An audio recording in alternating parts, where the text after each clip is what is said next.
Vem com a gente, pessoal, Gazeta Esportiva, começando com a nossa enquete do dia. De quem é a maior culpa pela derrota do Corinthians para o Always Ready? Do técnico, do elenco ou da diretoria?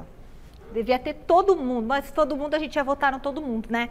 Eu acho que é do técnico e do elenco, mas muito do técnico. Ah, o técnico, pra mim é o técnico, não tinha que ter tirado o Adson. Ai, olha, muita coisa errada ele tá fazendo nesse português. Bom, enfim, mas os meninos que vão votar, e você também que tá em casa vai votar lá no site gazetesportiva.com pra gente fazer a computação aqui, né, dos votos, tá bom? Celso, pra você. Eu penso diferente de você, não vejo a responsabilidade do técnico, não. Claro que ele tem a parcela dele, a partir do momento que ele escala, faz as alterações, mas o time do Corinthians pode jogar mais. É mais fácil apontar o dedo para uma pessoa só. O Corinthians pode jogar mais, sabe? Pode jogar muito mais. Quem veio, que eu vi, na verdade, quem tomou mais iniciativa foi o Renato Augusto. Paulinho tá devendo, não tá jogando bem. Nossa, sabe? O Paulinho, o que ele fez? O Queiroz não foi bem ontem. O João Pedro, poxa vida, sabe? O Gil, o Roger Guedes entrou também, não jogou o que se espera. Tem altitude, tem tudo, mas Corinthians, poxa vida, por mais que você fale do técnico, esses jogadores podem render. É verdade, mais. Mudei meu voto, então, são os jogadores. Para mim, o elenco. Elenco, e aí, Chico? Como você falou, é mais fácil apontar o dedo para uma pessoa só. Mas eu vou apontar o dedo para várias pessoas. Vou votar na diretoria. Que eu acho que esse semestre aqui foi muito mal planejado. As coisas foram acontecendo no vai da valsa. E o Corinthians passou a contratar jogadores por oportunidade de mercado. E não porque ele planejou contratar aqueles jogadores. Tá, não para montar o time, assim, não estava surgindo. Não para montar um time. Ele foi pegando jogadores bons, né, para jogar na equipe. Pegou primeiro o Juliano, depois veio o Renato Augusto, depois veio acho que o Roger Guedes. Eles foram se encaixando. Aí, por último, acabou vindo o William, né? E todos esses jogadores vieram por ocasião de mercado e não porque foi planejado. Não veio dizer para mim que sentaram e falaram assim, não, vamos buscar quem? Não é assim. Não é assim. O Paulinho, por exemplo, foi um cara que disse não, aí não deu certo no time árabe e aí ele disse sim e voltou. E você vê a dificuldade que ele está tendo. Então, eu acho assim, a diretoria não se planejou para essa temporada. Era uma temporada em que o Corinthians tinha tudo para se planejar. E como era o planejamento da diretoria? Assim que acabou o Campeonato Brasileiro, a diretoria tinha que chegar e falar, Silvinho, muito obrigado, um abraço, mas agora vamos mudar um pouco a filosofia e vamos trazer um técnico português. Muito obrigado, se você quiser ser gerente, pode ser, faz alguma coisa, sei lá, o que você quiser, mas você, técnico, não é mais. Assim que acabou a última rodada do campeonato. Demorou. Então, faltou demora, foi uma demora muito grande, e trouxeram um treinador que não conhece futebol brasileiro, não conhece futebol sul-americano. Então, ontem, por exemplo, a gente vai falar, a gente vai comentar, mas eu vou só dar um abrégé, como diria o meu amigo francês Jean-Pierre Belmont. É o seguinte, estava na cara que o primeiro tempo o Corinthians ia ter gás, no segundo não. Então, o que aconteceu foi isso, foi que o Corinthians correu tudo que tinha que correr no primeiro tempo e no segundo tempo acabou não tendo força para chegar. Isso aí qualquer time faz. Aí você fala, mas eu vi o finalzinho do jogo do Flamengo pelo SBT e o Flamengo jogou mal também. Mas o Flamengo fez 2 gols. Aí a gente vai falar do Flamengo também, que aliás não ia ter jogo e teve jogo, né, gente? É diferente. Então, sabe como é que é? O planejamento, eu boto a culpa na diretoria, a diretoria tinha que ser planejada assim. O André Sanches, só rapidinho, quando o Corinthians caiu para a segunda divisão, ele chamou o Zago, chamou, quem mais para trabalhar com ele, que eu me lembro, foi o Antônio Carlos Zago. Aí chamou o Alessandro, o Alessandro jogava, enfim, ele saiu da segunda divisão e acabou campeão do mundo. Por quê? Porque ele se planejou. Então, ele se planejou. A gente vai falar muito ainda sobre o jogo, obviamente, mas eu já vou levantar uma coisa já, depois a gente pode discutir isso, Chico. Tá, o Vitor Pereira conhece futebol brasileiro. Jorge Jesus conhecia? Abel Ferreira conhecia? Sampaoli conhecia? Quer dizer, e veja o trabalho que eles fizeram. Mas então, um acho tem que mais facilidade de se adaptar. Por exemplo, o Hulk. O Hulk chegou, estava parado sem jogar, veio da China, outro futebol, não tem nada a ver. O Hulk levou. Aí pra você ver que aí é um problema ficou no físico, banco no pessoal. começo, hein, Chicão? Ficou, mas ele, Brigou depois com de o Cuca. 2 meses, ele não parou de fazer gol. É. Ele não parou de fazer gol. Calma. Até brigou com o técnico. Brigou com o Cuca separou ele, deixou ele treinando à parte, aí ele voltou. O Cuca não fez isso porque tinha bronca do Hulk. Não, ele fez isso porque o Hulk estava fora de forma. Mas o Hulk é outra coisa, o Hulk é um fenômeno fisiológico, né?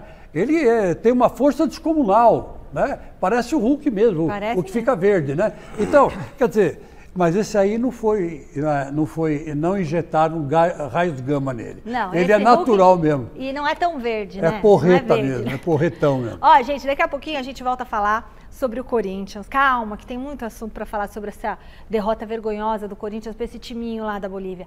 Agora a gente vai ver como que foi a estreia do Santos na Copa Sul-Americana. Ai, também. Vacilo bizarro do Maicon ainda no primeiro tempo da partida entre Banfield e Santos resume direitinho o que foi o jogo para a torcida santista. Um verdadeiro teste para cardíaco. O Peixão fez uma estreia bem abaixo, bem decepcionante no grupo C da Copa Sul-Americana.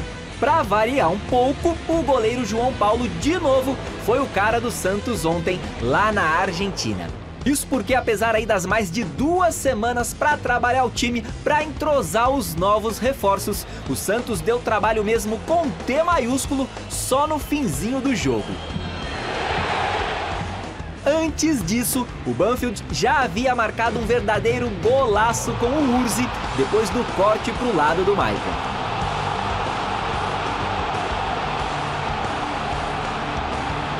A derrota por 1-0 deixa o Santos em situação difícil na Sula, porque a gente lembra aqui, apenas os primeiros colocados de cada chave avançam para o mata-mata da competição.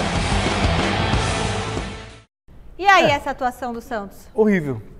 Também, mal. Aliás, de maneira geral, né, as estreias do Flamengo também, os times brasileiros jogaram mal, essa é a verdade. E Bustos está montando o time agora, né? Jogar a responsabilidade também no técnico, eu acho que é injusto. O Santos contratou algumas peças agora. Vai levar um tempo, tem que ter paciência. Essa é a realidade, não dá para fazer mágica. Eu acho que esse resultado foi ótimo. Quanto mais rápido o Santos cair fora dessa disputa, melhor. Porque eu torno a dizer, o objetivo do Santos é não cair para a segunda divisão do Campeonato Brasileiro.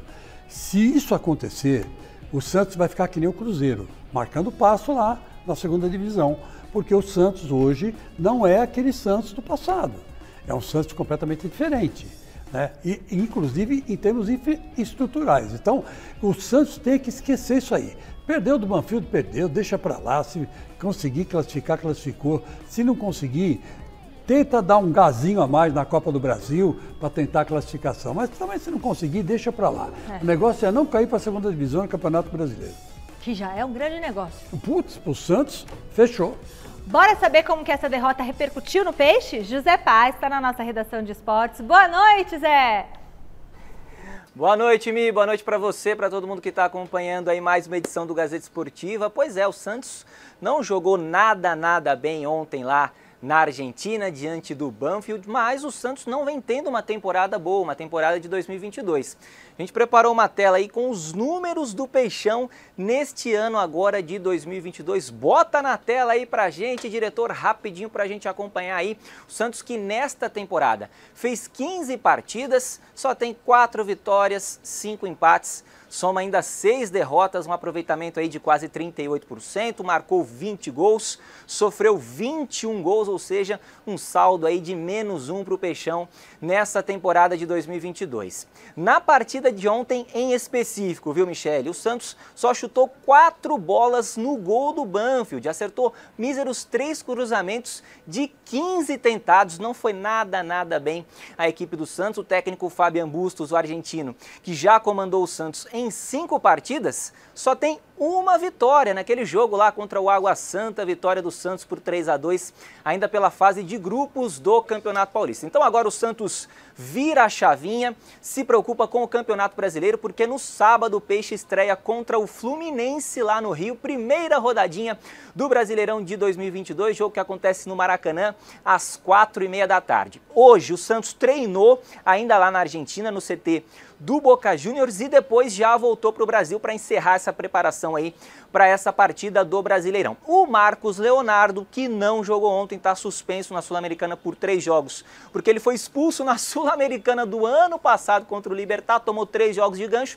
No Brasileirão, tudo certo, deve ser titular nessa partida diante do Fluminense. Brian Angulo e Johan Julio, os atacantes equatorianos, foram regularizados aí pelo Santos, apareceram lá no boletim informativo diário da CBF, devem ficar no banco para essa partida diante do Fluminense. O Ângelo está evoluindo bem de um problema na coxa, também pode ficar à disposição, assim como o Léo Batistão, que está evoluindo bem de um probleminha na panturrilha. O Kaique, zagueiro, fraturou o nariz ontem lá contra o Banfield, não deve jogar diante do Fluminense. Desculpa, volto contigo, Michele, deu uma engasopadinha aqui no final. Beijão. Valeu, Zé Paz, valeu, Zé Paz. E aí, o Santos? É isso aí, gente. É gozado, né? Porque é o seguinte, esse negócio de fraturar o nariz é uma frescura enorme. Porque Por quê, frescura? Chicão? Porque na hora você põe o nariz no lugar, né? Aí você põe o nariz no lugar, coloca gás pra cá, gás pra cá.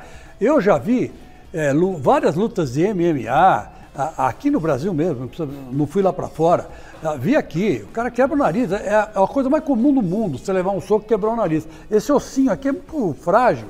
O cara não precisa ficar fora da partida porque quebrou o nariz. Ah, não? Não, ele bota lá emenda lá com esparadrapo e pau e bola, isso é frescura.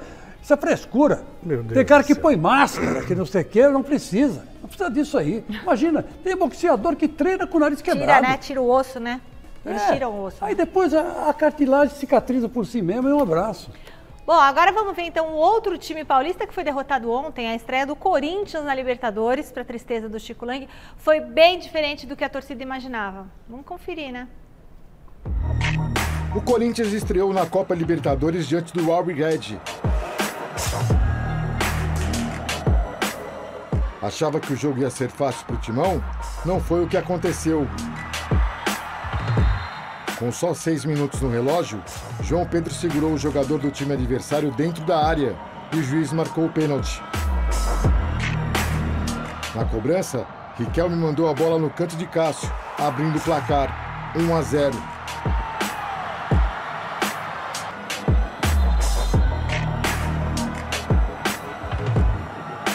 O mandante tentou ampliar com esse chute de longe do camisa 29, que parou no goleiro corintiano.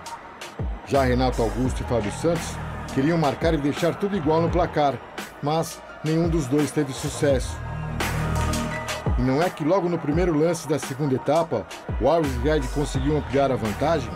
Riquelme lançou no campo de ataque e após tabela, Rodrigo Ramalho mandou a bola direto para o gol.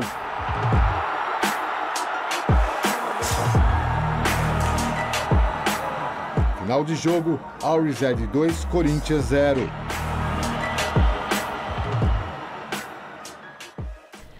Muito bem, e agora? Vamos falar desse jogo, vai. Vamos. A gente não pode ir, tem que avaliar todos os detalhes. Poxa vida, você vai jogar na altitude. Já é difícil, você sabe que vai faltar gás. Aí com 1 minuto de jogo, o cidadão, não quero caçar as bruxas, mas vai lá o João Pedro e faz um pênalti infantil. Se tivesse VAR, talvez nem marcasse. Mas tem isso foi também pênalti, para foi pênalti. Vamos colocar essa questão. Ele puxa, foi pênalti, com VAR seria pênalti também. E foi infantil, porque você tinha lá o João Vitor na cobertura. Foi pênalti ou não foi? Foi extremamente desnecessário. Foi pênalti?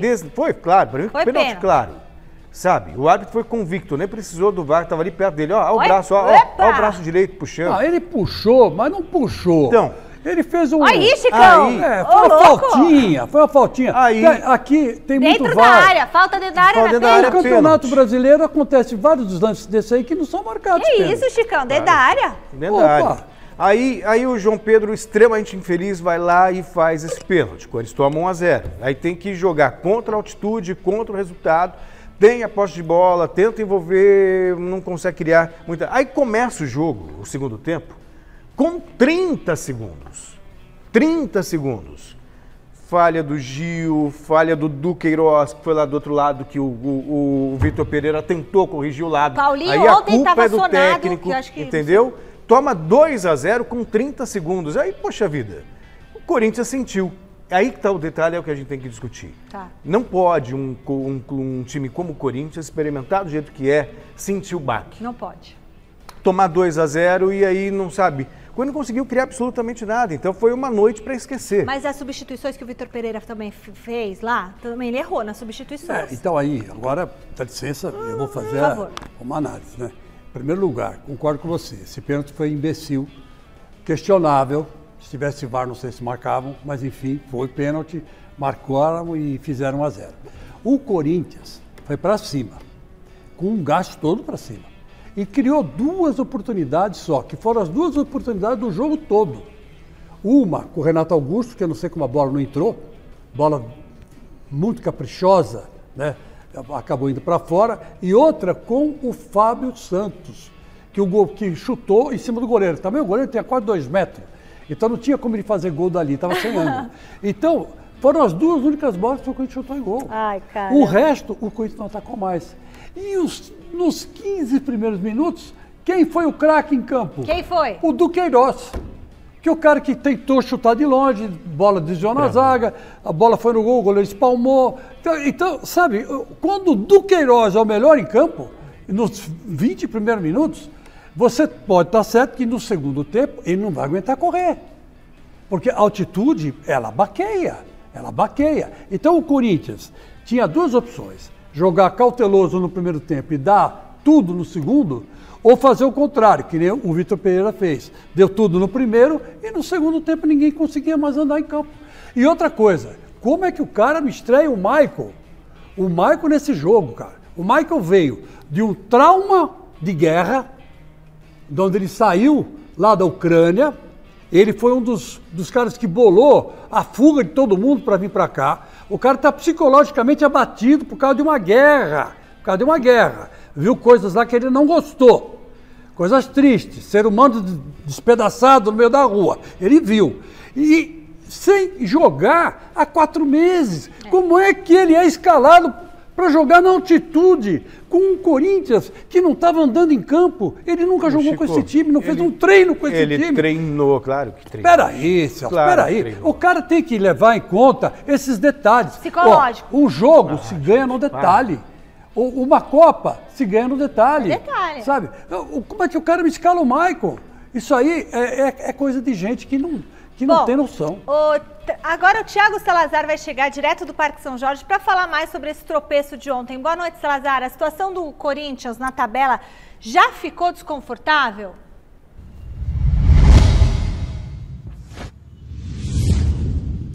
Boa noite, Michele, e a todos os amigos que estão acompanhando o Gazeta Esportiva. Ficou bastante desconfortável, Michele. Eu explico rapidinho porque, vamos dar uma olhadinha aí na tabela, o Corinthians é lanterna do grupo E da Libertadores.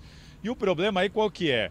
Agora, o Boca vai pegar o time boliviano na Bombonera. Tudo indica que vai fazer os 3 pontos, porque apesar da vitória de ontem sobre o Corinthians, deu para ver que o Always Ready não é nada disso e deve ser o saco de pancadas do grupo. O Corinthians, por outro lado, tem 2 jogos difíceis. Pega o Deportivo Cali e pega o Boca em sequência dentro de casa. Então o Corinthians vai com pressão. Já precisa, quarta-feira que vem, vencer de qualquer maneira para não ficar longe dos seus principais adversários. E aí, vencendo, vamos imaginar aí o melhor dos cenários. Consegue as 2 vitórias. Vai para o retorno da fase de grupos, provavelmente embolado ali com Boca e Cali, quando no momento ali do retorno da fase de grupos, enfrentará tanto os colombianos quanto os argentinos fora de casa. Então, a classificação do Corinthians às 8ª de final ficou sim bastante comprometida por causa da derrota de ontem. Aliás, esses últimos 2 meses não tem sido fácil para o corintiano. O Tomás Rosolino fez uma postagem ontem, ele que é jornalista e historiador do Corinthians, e eu achei interessante a gente puxar para discutir aqui. Dá uma olhadinha aí na tela comigo. O Corinthians perdeu para o São Paulo, né? Perdeu 4 clássicos seguidos no Campeonato Paulista, o que não acontecia há 15 anos. Foi eliminado no mata-mata pelo São Paulo, o que não acontecia há 22 anos. Perdeu uma estreia na fase de grupos de Libertadores, o que nunca tinha acontecido, assim como uma derrota para um time boliviano também inédita na história do Corinthians. Sobre esse momento do Corinthians e principalmente sobre essa derrota de ontem, Vitor Pereira, Castro e Renato Augusto falaram. Infelizmente a gente não pode mostrar aqui porque a Conmebol teve um problema lá, não enviou as imagens para a gente, nem para ninguém, enfim, um problema da Conmebol. Mas eu consegui acompanhar por escrito as entrevistas e vocês estavam discutindo pênalti. Na opinião de todos eles, não foi pênalti. O VAR, se tivesse VAR no jogo, teria anulado. Aí, rapidinho, uma opinião minha, foi pênalti para mim, mas tudo bem.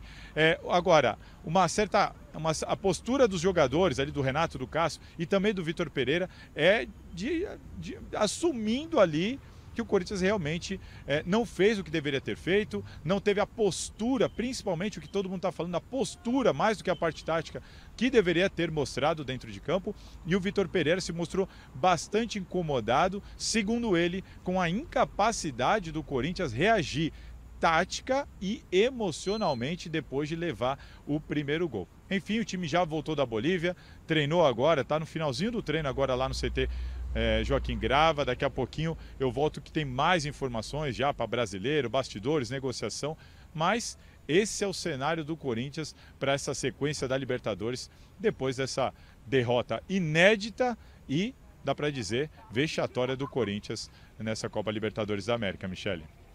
Beleza, Salazar. Michele, tem uma explicação técnica para tudo que está acontecendo no Corinthians, se você me permite, eu vou dar rapidamente. Em primeiro lugar, hoje eu estive conversando com bastante preparadores físicos e pessoas do meio que negociam jogadores de fora do Brasil, que eram brasileiros, foram para fora e voltaram. O tempo que se leva para se readaptar ao futebol brasileiro é 1 ano. Então, veja bem, o Renato Augusto... Esse caiu como uma nuvem. Que é o mais velho de todos, é o que está se adaptando mais rápido. O Juliano também, vamos dizer assim. Mas... Roger Guedes, o William. E o Paulinho? Paulinho. Eles estão sentindo enormes dificuldades de se readaptar ao futebol brasileiro. Isso também era uma coisa prevista. Imagina, quando você negocia um craque de lá para cá, você já sabe que ele vai demorar um certo tempo. Como eu disse no começo do programa... Não é só colocar e sair jogando. Não.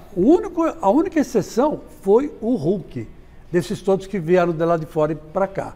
Aí você vai falar, mas o Galo foi buscar jogadores do River Plate que estão fazendo sucesso. Mas o cara estava jogando aqui, não estava lá fora. Então, o futebol sul-americano, o futebol argentino e o futebol brasileiro têm uma certa similaridade, vamos dizer assim. Né? Não são iguais, mas são similares. É que um fosse genérico do outro, né? Tipo assim.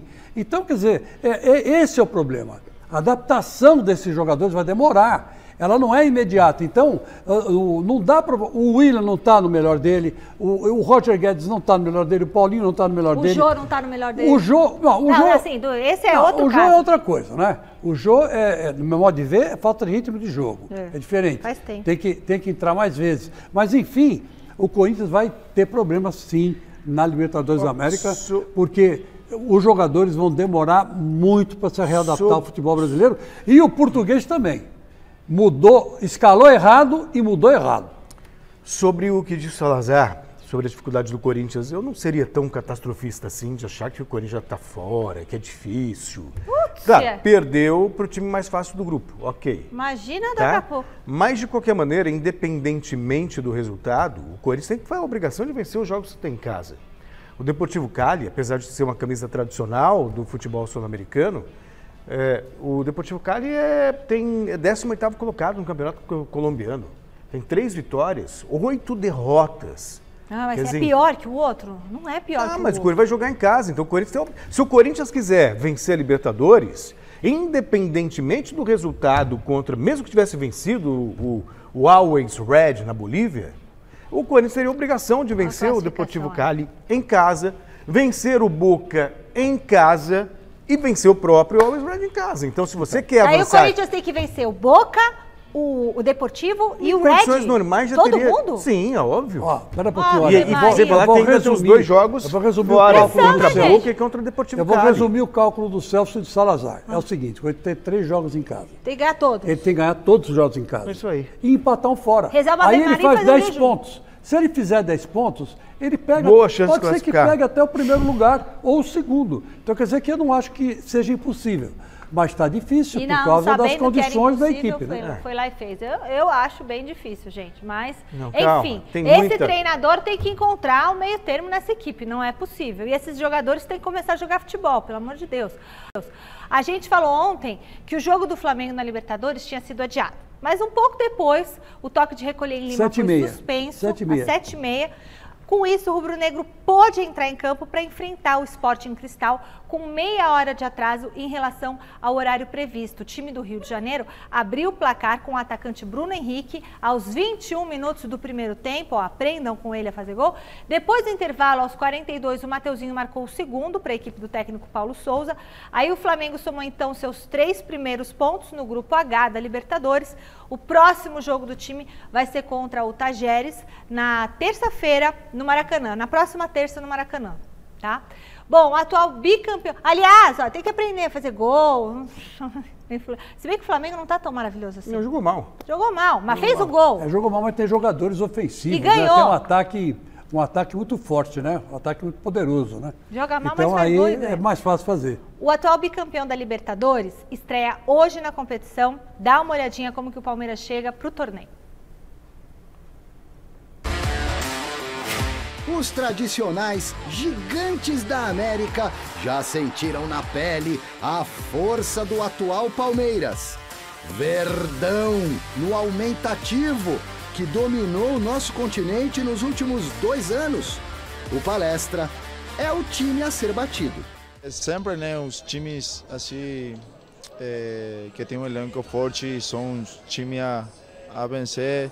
Mas a gente, como eu falei, está trabalhando sempre para melhorar. Tem elencos muito qualificados aqui no Brasil e a gente está trabalhando dia a dia para seguir melhorando. Campeão em 2020 e 2021, com Abel Ferreira e sua tropa, o Palmeiras quer realizar outras façanhas. Passar a concorrência brazuca e ser o único tetra. E também ser tricampeão consecutivo da Libertadores, porque no geral já é. É só contar com a conquista de 99, obra de Felipão e Companhia Bela. Nunca na história uma equipe brasileira foi tri da Liberta. Tri ao pé da letra. 3 títulos seguidos. O Santos de Pelé passou raspando na década de 60. Ergueu o caneco em 62 e 63, mas caiu na semifinal em 64.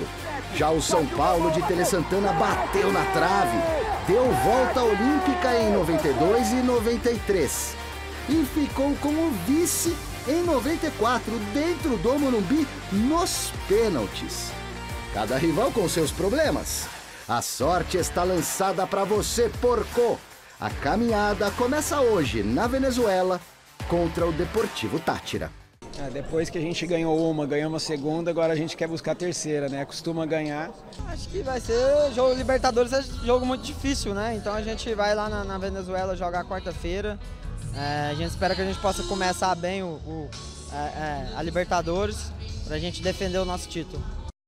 Tá chique, Dudu, hein? Olha, o elenco do Palmeiras tá lá na Venezuela para a estreia de logo mais. E o Silvestre vem da nossa redação com as informações do Verdão. Tem muito desfalque para hoje, Silver? Tem, Michele. Boa noite para você, boa noite, time Gazeta Esportiva. 5 desfalques, eu tô contando 5 aqui, tá bom? Com certeza, Luan, que segue se recuperando de uma distensão muscular, não joga desde o Mundial. O Rony, que ficou em São Paulo, não viajou com uma pancada no joelho. O Piquerez, que estava ontem no Allianz Parque, no show do Maroon 5, machucou o ombro. E aí, jogadores que deverão ser poupados. O Danilo, que pelo que eu entendi, jogou meio no sacrifício a final contra o São Paulo, vinha de um problema, jogou contra o São Paulo e deve descansar hoje à noite. E o Marcos Rocha. Danilo, que inclusive foi pivô de uma outra polêmica pós-Choque Rei, pós-final do Paulistão. Exagerou na dose da brincadeira, na opinião de muita gente, né? Ofendendo os São Paulinos, chamando o São Paulo de trica, de Bambi. Aí o que aconteceu? O Danilo veio às redes sociais para pedir desculpas, disse que exagerou na dose, mas está lá no Código Brasileiro de Disciplina, regulamentos esportivos, né? O jogador não pode ofender, então ele pode ser punido, hein? Pelo TJD, pode pegar de 5 a 10 jogos e ainda pagar aí alguma coisa em termos de cesta básica. Eu, na minha opinião, eu sou São Paulino, né? Eu não fiquei ofendido, eu levo na esportiva e acho um exagero, mas é a lei, então o Danilo pediu desculpas, mas corre esse risco. O provável Palmeiras para estrear hoje contra o Deportivo Táchira na Venezuela, com, pelas minhas contas, 5 desfalques. Então vamos lá ao provável 11 do Verdão, com Everton no gol, o Mike entrando na lateral direita, a dupla de zaga com Gomes e Murilo, na esquerda o Jorge, Jailson, primeiro volante, Zé Rafael ao lado dele, Veiga na criação, Dudu numa ponta, Scarpa na outra e acredito em Gabriel Veron como falso 9, Michele Janela. Já eu volto para falar um pouquinho mais desse Palmeiras. Verdão vai ficar sem o Allianz Parque em jogos importantes no final desse mês por causa de outros shows e temos ainda números espetaculares, recordes que o Verdão do Abel Ferreira vem acumulando na Liberta. Beleza, e aí, Celso Cardoso? O Palmeiras, ele é o grande favorito para mim, para conquistar a Libertadores de novo. Claro que é complicado, difícil, não por acaso nenhum outro time conseguiu. O São Paulo esteve muito perto com o Tele Santana, mas acabou perdendo a final de 93 para o Vélez, 94. Foi 94. Ganhou 92, ganhou 92, 93, 94, perdeu para o Vélez. Foi a equipe que chegou mais próxima disso do Brasil. O Santos só lá nos anos 60, quando perdeu do Boca, perdeu do Peñarol e aí nem chegou, foi eliminado na semifinal, mas naquela época que o time campeão já entrava na fase semifinal, jogava 2 partidas e um abraço. É difícil, mas o Palmeiras me parece o time mais pronto, é o que tem o menos peso da cobrança de chegar, é o mais organizado, é a base que ficou 2 mundiais, 2 Libertadores, é forte, sabe o que tem que é fazer. Forte mentalmente, é forte taticamente, é forte tecnicamente. Então, só mesmo um daqueles casos do mata-mata, que não tem muita explicação, como foi o Palmeiras e São Paulo. Às vezes você pega um River, um Boca, toma 3-1, fica difícil você reverter. Mas tirando um acidente de percurso, para mim o Palmeiras é o grande favorito de novo. Eu penso um pouquinho diferente de você, porque afinal de contas é o seguinte, cada campeonato é um campeonato diferente do outro.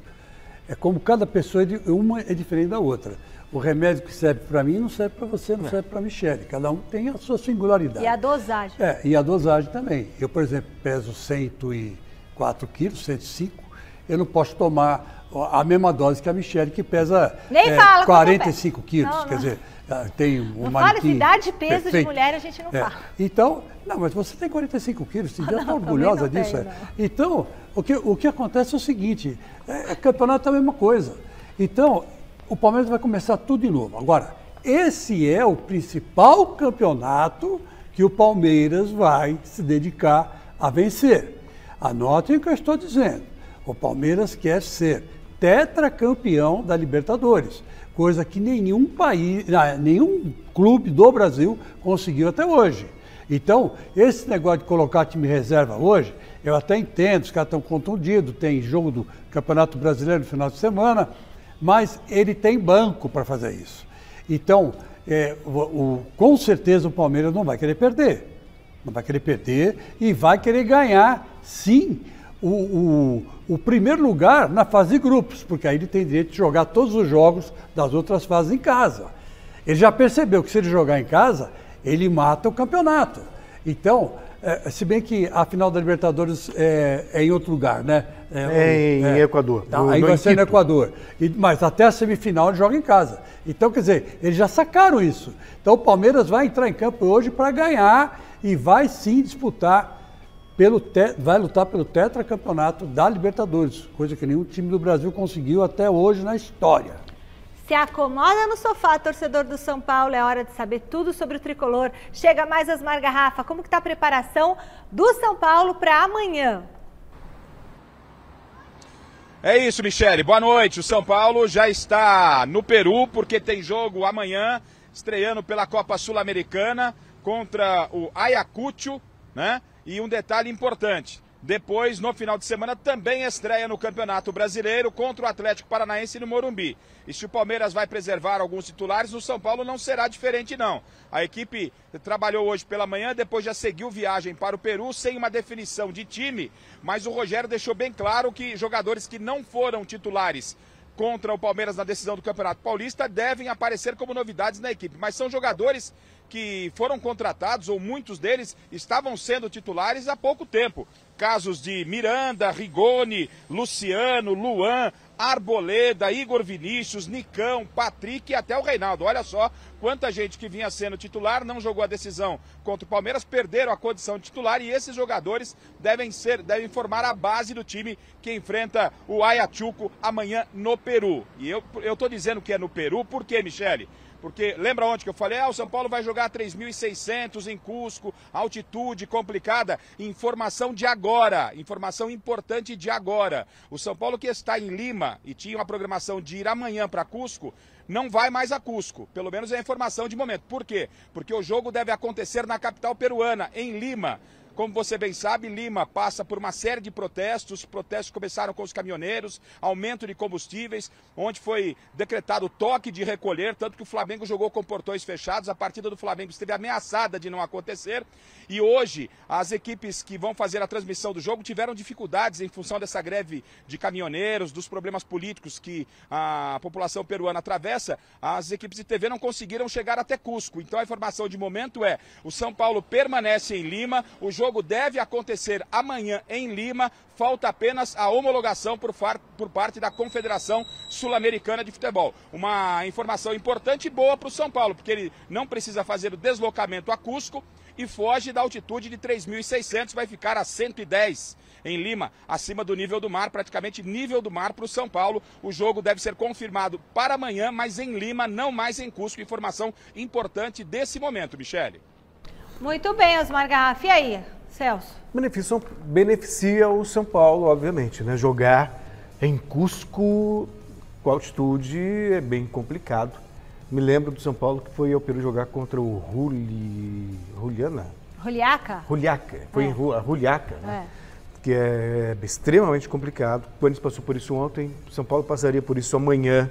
Jogar em Lima é melhor. Jogar em Lima é melhor. Quer dizer, se é que vai ter jogo por todas as circunstâncias que a gente já conhece. Você vê que diferença de está povo, pegando né? lá no Peru. Diferença de povo, né? Aqui os combustíveis subiram, ninguém falou nada. Lá o combustível subiu, os caminhoneiros pararam o país, né?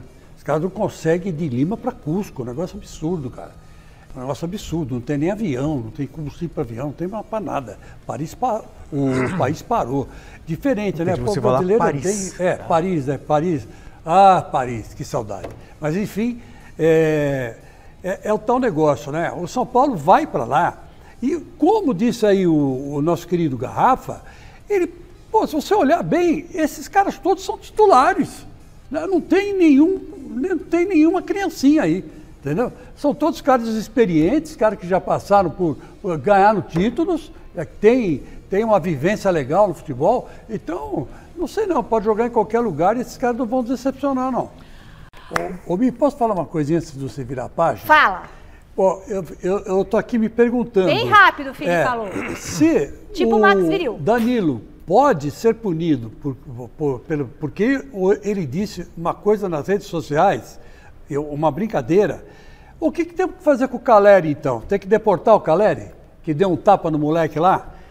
Então, sabe, é o fim da picada isso aí. É o fim da picada. A lei brasileira precisa ser revista em alguns momentos, viu? Então vamos falar um pouquinho mais de Corinthians, né? Nem dá tempo de lamentar muito a derrota de ontem, Salazar, porque o foco agora já está no Brasileirão, né?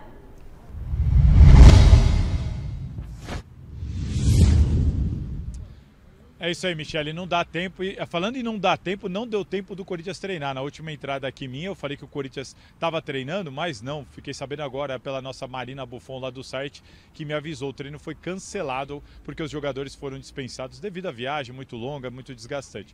Agora, falando do Brasileirão, é isso aí. O Corinthians estreia neste domingo, 4 horas da tarde, lá no Rio de Janeiro, contra o Botafogo do Luiz Castro, que foi entrevistado pela diretoria do Corinthians antes do acerto com o Vitor Pereira. Para esse jogo, a gente ainda não sabe se o Corinthians vai conseguir contar com o Luan, com o Raul Gustavo, com o Júnior Moraes, jogadores que ficaram de fora da estreia na Libertadores. O Corinthians trabalha para ter esses jogadores. Aí você fala, e o Fagner, que também estava lesionado e ficou de fora. Esse daí, mesmo se estiver bem fisicamente, não vai para o jogo. A maioria do pessoal pode não lembrar, mas ele foi expulso contra o Juventude na última rodada do Brasileirão do ano passado e pegou 2 jogos de suspensão. Então o João Pedro, que para muita gente tinha feito sua última participação com a camisa do Corinthians lá em La Paz, pode ser mais uma vez utilizado, a não ser que o Vitor Pereira queira improvisar ali o João Vitor ou o Duqueiroz. Enfim, vamos ter que aguardar para ver qual vai ser o time da estreia do Timão no Brasileirão. Falando de Copa do Brasil, a CBF definiu que o Corinthians vai estrear na Copa do Brasil no dia 20 em Londrina, no Estádio do Café, contra a Portuguesa do Rio de Janeiro. A Lusa Carioca tem um estádio para 5.000 pessoas, o regulamento pede um estádio para 10.000, então eles tiveram de sair de lá do Rio de Janeiro e vão jogar no estádio de Londrina. É lá que o Corinthians vai fazer a sua estreia. Para encerrar aqui minha participação, falar rapidinho do Rodrigo Varanda, que apareceu com destaque no time profissional, revelado aqui no Parque São Jorge. E ele estava em baixa, tudo mais, perdeu espaço, estava treinando no Sub-20. Ele foi emprestado à Chapecoense, vai jogar a Série B, vai ficar até o final do ano por empréstimo lá na Chapecoense, e o Clube Carioca é que vai arcar com os salários do Rodrigo Varanda. Tá bom, Michele? Volto com vocês. Beleza, Salazar, amanhã a gente se encontra aqui no estúdio. E aí, Celso? Sobre o João Pedro, não acredito que ele vai ser escalado de novo. Não. Né? O menino já perdeu a confiança, já foi substituído no intervalo do jogo. Já foi preterido naquele jogo contra o São Paulo, quando ele optou pelo João Vitor. Ontem ele fez a formação com o Duqueiroz jogando como lateral, que ele pode, de repente, colocar. Vai abrir uma vaga no meio. Ele pode usar tanto o Maicon, como pode usar, de repente, até o Xavier, enfim. O Cantígio, né? Põe o Cantígio para jogar. Quer dizer, então, ele quer abrir o time? Não acredito nessa possibilidade do João Pedro voltar a ser titular, não. Ficaria muito surpreso se isso ocorrer contra o Botafogo. Eu também. Mas você sabe que na cabeça do português tudo pode se esperar, né? Depois que ele fez aquela substituição desprestigiando o João Pedro, ele devia ter mantido o João Pedro. Deixa o João Pedro lá, pelo menos é um cara que com certeza mandaria o jogador que cruzou lá para Cusco, né? Dava um chute no cara e mandaria ele para fora. Enfim, o cara não conhece o elenco do Corinthians, ele está começando a lidar com os caras. Mas pera, daqui a pouco já está fazendo 2 meses que ele está aí, não está? Um mês. Sim, mas ele ainda não pegou a manha, Tem que fazer uns churrascos. Precisa fazer, talvez ele fique 1 ano e não pegue a manha. Hoje faz exatamente 1 mês que ele estreou no Corinthians. 1 mês, já tem 1 mês 7 jogos, 4 derrotas, 2 vitórias e 1 empate. O Miller sempre falava que precisa de 11 jogos para o treinador entender a equipe. Vamos ver, ainda Faltam 5. Faltam 5. Agora é hora da torcida do Palmeiras conhecer melhor o adversário de hoje. O José Paes preparou um material no capricho sobre o Deportivo Táchira. Olha só. Clube com maior torcida na Venezuela, o Deportivo Táchira será o primeiro adversário do Palmeiras na busca pelo Tri da Liberta. Aliás, o Verdoni já enfrentou o Táchira 4 vezes na história do mundo e ó que o Palestra ganhou todos esses 4 confrontos aí. Somando as 4 partidinhas, foram 11 gols marcados e 3 sofridos pelo Verdazo. O Deportivo Táchira está na 2ª colocação do campeonato venezuelano e vem de uma vitória por 2-0 sobre o Deportivo Lara, o que dá aquela confiança extra para a equipe para estrear diante do Palmeiras. O técnico Juan Tolizano promete ir para o confronto com o que tem de melhor para, quem sabe, lotar o estádio Pueblo Nuevo, a casa do Táchira. Bom, novo contato com o Silvestre, o Palmeiras disponibilizou um vídeo de bastidores da viagem para a Venezuela. O que você separou para a gente ver, Silver? Então, Michele, eu escolhi um trechinho que mostra bem o ambiente de união, de amizade, de intimidade entre alguns jogadores, eles brincando ali no cubo mágico, né? Com o Scarpa, que é viciado nessa brincadeira.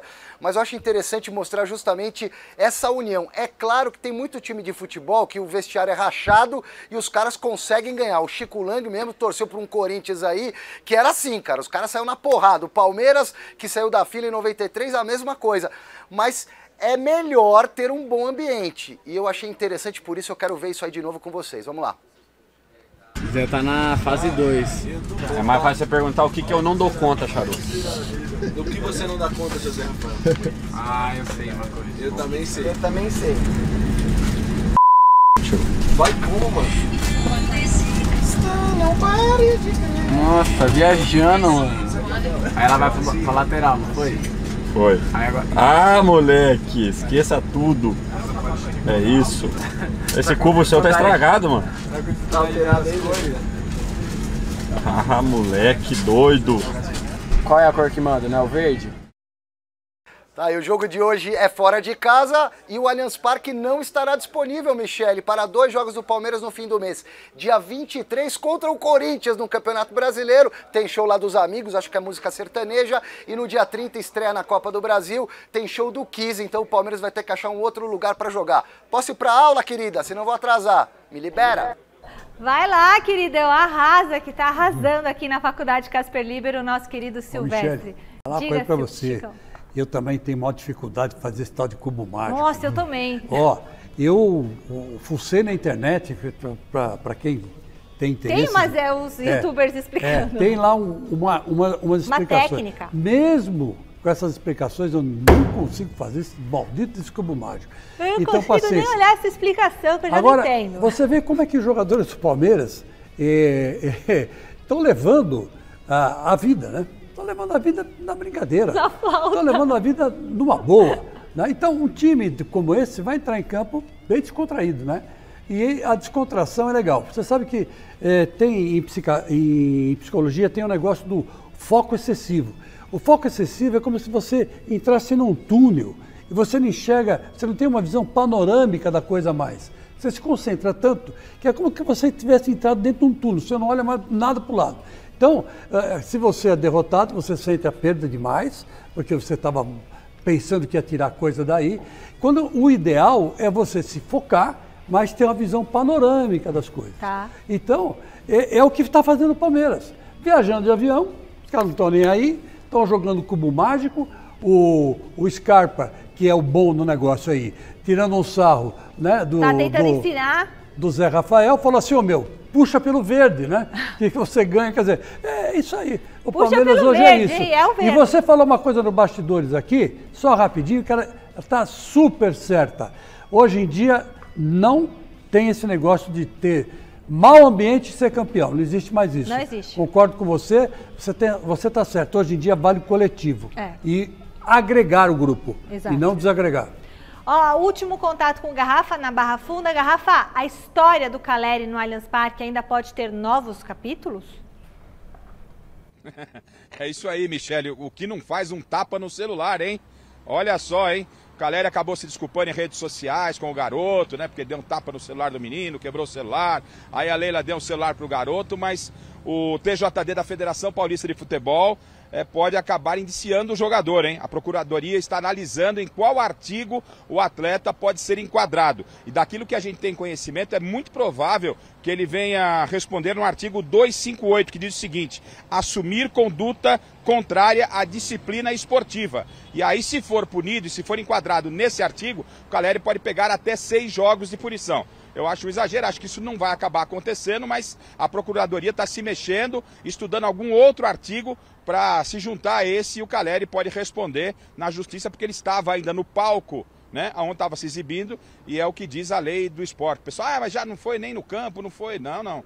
Ele ainda estava na área, né, na área onde ele realizou o trabalho dele, e a federação tem sim o poder de enquadrá-lo. O TJD deve julgar o Caleri. Que coisa!